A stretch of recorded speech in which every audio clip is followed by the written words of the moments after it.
Hey everyone, welcome to today's video. We're going to be talking a little bit about Death Stranding, and we're not discussing much about the content of the game, but I will highlight that based on what I've seen, because I've taken a peek into a lot of the gameplay videos that are on the internet. I don't really care about spoilers. I don't know if you guys know me, but I won't spoil anything for you.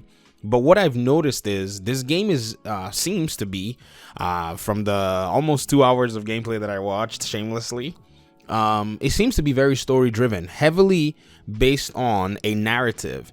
And from what I've seen, the flow in this game in terms of the narrative is actually better than Metal Gear Solid 5 by 1,000 times. Because Metal Gear Solid 5, yes, it was a good game in terms of it had all the gameplay mechanics, it had some really cool cutscenes, but it was overly dramatic. I'm just gonna say it. The acting just seemed like they tried to oversell it. And I think with Death Stranding's own acting, you have, these set of actors now. Not saying that the actors that did the job back then were not good. I'm just saying that the direction then seemed to be too much. Now I just feel like they have a very good narrative in the way that it's driven, the way that it progresses. It flows very well. So a lot of people that may be thinking, things about this game, not necessarily knowing what it's all about, I would say this is a title that you might be interested in. But before you go ahead and make a purchase, I just logged into my Epic Games store and I saw Death Stranding already listed for pre-purchase, $59.99, available 2020. So this is a game that's going to be coming to PC next year. The same goes with Steam. Steam actually has this game also listed as coming in 2020. There's also a pre-order as well. And some of my friends have already added it to their, wish list. And this is very interesting and not really surprising. What I'm going to do is I'm going to make another video and I'm going to show you how this is going to become a trend, that Sony is eventually going to move away from this so-called PlayStation exclusive model to a more console exclusive model. And I'll tell you exactly what's driving that, what I think is driving that. And I'm gonna pretty much try to build a case. But I think largely there is something to be said for Sony, because they understand how this business thing works. Now on Epic Games, the two games beyond Two Souls, the other game that they made the other time, I can't remember, Detroit Become Human, yes, that game also came on, I think it came to Epic Games as well a little bit later after it was released. I don't know, let me search right now to see if it came on Steam. It never came to Steam, to their own loss anyways. I think they went ahead and made it an Epic Games exclusive for I don't know how long. Maybe it will go to Steam later on. But I think these development companies, especially the ones that work with Sony, are starting to see the benefit and the market that's actually with PC gaming. Because around 2016, 17, 18, there was a huge boom in PC gaming. I don't know what triggered it, but I do have the data. I just can't log into my email where I actually have the documents. Like, I have a company that actually does this stuff, and they were able to, provide like a snapshot of this data. You have to probably maybe subscribe to be able to get the full data, but what they already have and the snapshot that they have available, I can't remember the name of the company. If I'm gonna research it and put the link for you guys here in the description of the video in post-production. And they show how PC gaming literally has skyrocketed. And I remember when I made a video one time asking if Marvel Spider-Man was going to come to the PC platform, and a lot of people said, yeah, most likely not, Sony, blah blah blah blah blah. And I was like, it's only a matter of time, because I felt like this was going to be a driving force for Sony, for them to start bringing with them these new games that they're making to PC. They want it to be exclusive to their consoles. There is nothing wrong in bringing it to PC as well, because that doesn't really affect the console market. If they're going to be marketing to people who are solely based on playing on consoles, they get to make the extra money from the PC side, especially the fact that if you want to play a console exclusive, to spend an extra $400 most times might not be worth it.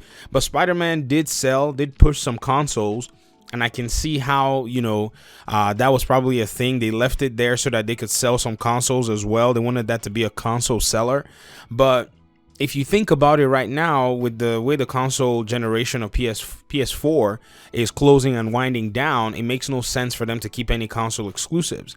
But also next year, before they start discussing, hey, come buy a new console, when they've already made it clear that a lot of the new games that are coming out in the next generation, they'll most likely be released for the PS4 as well. So it might not be as easy to push that PS5 console as they may think. Now, a lot of people have committed to buying those, no problem.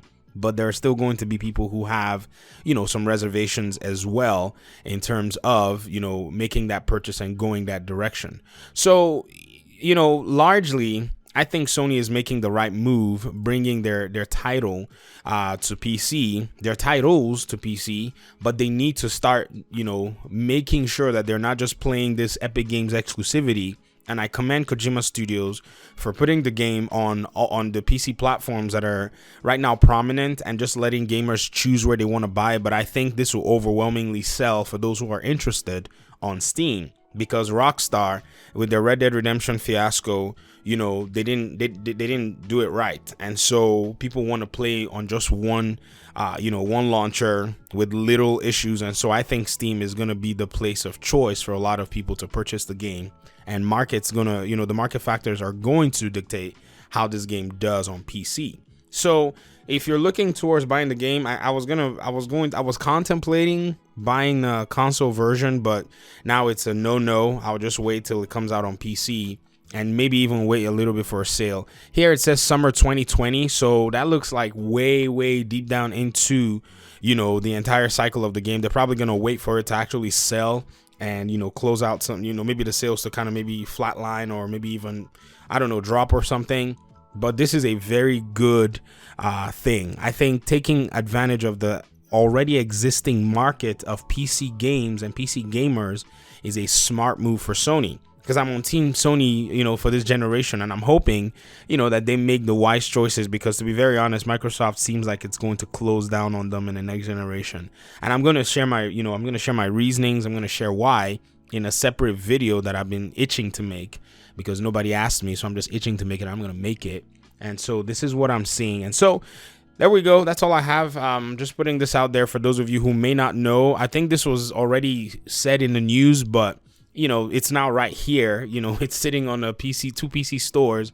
So I think it's much more etched in stone than it was from just the reports. You can see it for yourself. You can place a pre-order. Hopefully they don't go pull a Metro and say, oh, we're going, exclusively to, Epic Games and all that nonsense. But I doubt they'll do. I think Kojima is more of a guy that respects gamers. He's somebody who wants to put in the best quality and provide gamers with the best accessibility for everything that he does. So I'll be enjoying his other game on PC, the Metal Gear Solid 5, and then hopefully that can last me and hold me over till when Death Stranding comes out, because I'll be taking my time through it. I just finished chapter 2, so I'm not running anywhere. All right, I'll get out of your hair. I already shared what I wanted to share. Thank you very much for your time and audience. Thanks for watching this video. I appreciate you guys so much, and I'll see you in the next video. Peace.